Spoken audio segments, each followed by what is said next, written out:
Hey guys, body, mind, spirit community. This is Goddess Guru, Tyra Omilade, here to share a word of inspiration with you on your path to self-realization and self-mastery.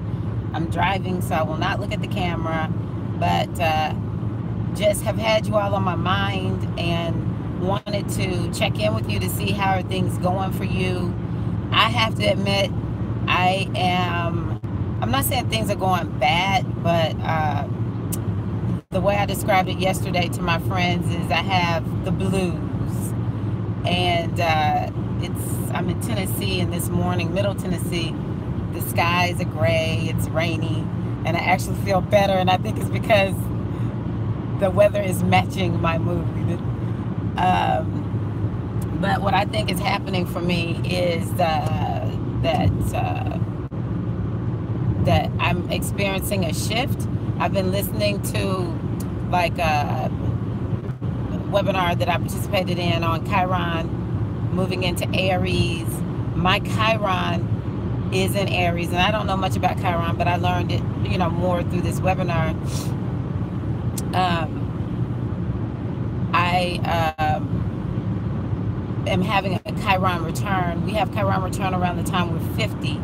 And in particular, for those of us with Chiron and Aries, and my Venus is in Aries, it speaks a lot to just issues that I have that stem from my femininity or my feminine being a woman, all that kind of stuff, and operating from a place of power. And that's really what Chiron is going to be calling us to do, operate from a place of power.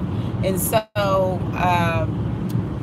it makes me revisit. That's what I've just been feeling like. My dreams and my thoughts are revisiting a lot of the past. And instead of me thinking my mind is just floating there, I'm accepting that it's probably it's coming up for me to deal with. And that's something I want to encourage you all to do. This is a time for us to face everything head on.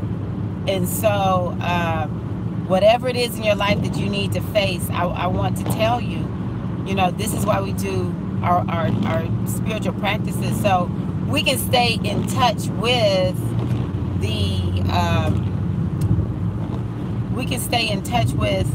the truth of who and what we are. So when we're called to do something that perhaps we're not feeling comfortable with, we're not really vibing that much, then we'll go ahead and face it with confidence. We'll face it aware. So that's something that I'm encouraging you all to do, to really face your inner demons. We're in Moon in Capricorn, I think. That's another thing. Either I'm going to have a real good Moon in Capricorn or a bad one. Capricorn moons, they rock my world. But Capricorn is like, it's not the same as Scorpio, and I hope y'all can hear me. It's not the same as Scorpio, where it's like about death, but sort of it is, because it's the same energy as Sagittarius. And so it's about really dealing with our inner demons, dealing with the darkness and what needs to die. And we're actually in the waning moon phase too, now that I think about it, because we're headed to a new moon in Taurus. I think on the 15th. So I just encourage everybody to really just face whatever is being brought up, and issues of power.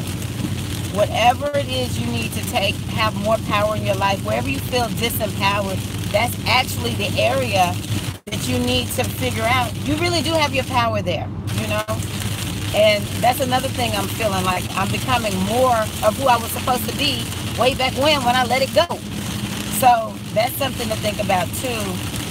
And then the other thing I listened to yesterday, it talked about Capricorn, Saturn and Capricorn, and how we have to,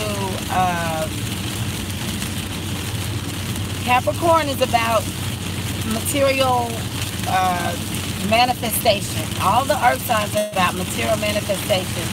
And so what we're wanting to do is to make sure that we understand that this is the time for producing. And it's also, he talked about, the person I was listening to talked about pure that we have forward movement in our life. We don't need to be just sort of like free flowing it, bouncing. You know, we have those moments, but this is the time for us to make sure that we do the work, that we make the commitment, and that we stick with the commitment, that we, you know, continue to move forward. Capricorn, Saturn, it's about patience. It's about slow, methodical, piece by piece, step by step. And what will happen is we have to dig deeply into the truth of who and what we are in order to manifest that which we desire. So that's something else to think about. But really, the last thing I'll say, I did a reading this morning using the Mind Oracle, and I got Kawak. I don't know if I got this for y'all before. If I did, wow, because this is a card that keeps coming up. It's like dealing with the energy of Oya. This is the energy of Sekar. I see Saturn as Oya also. And yeah, so, and Scorpio, because we got a lot going on in Scorpio with Jupiter being there.